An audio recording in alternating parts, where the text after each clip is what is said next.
नमस्कार जय Jagannath Poonam blogger channel को वेलकम। मु आज गोटे बढ़िया टेस्टी दही रायता आनी जोटा कि दही आलू पियाज रे बनी और बहुत कम समय बनी। चलतु देखा आपको आम केमी बनईचे।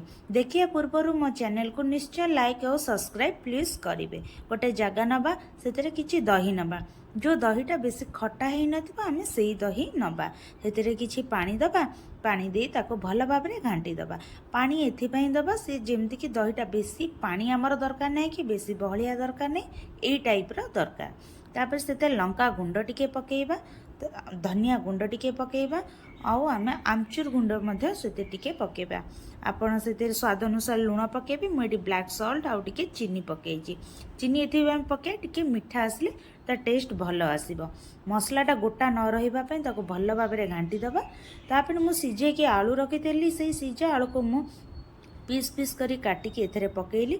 लंबा लंबा होइतिबा कटा पियाज को पकेइली, कटा होइतिबा धनिया पत्र को पकेइली, पकई ताको भल भाव में गोळेई देली।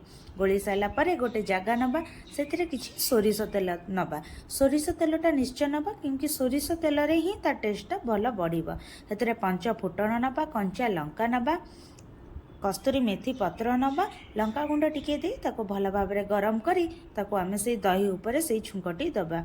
बास रेडी आमर दही आलू पियाज रायता।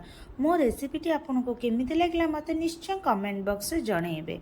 आ मो चैनल को लाइक एंड सब्सक्राइब करेंगे। थैंक यू, नमस्कार, जय जगन्नाथ।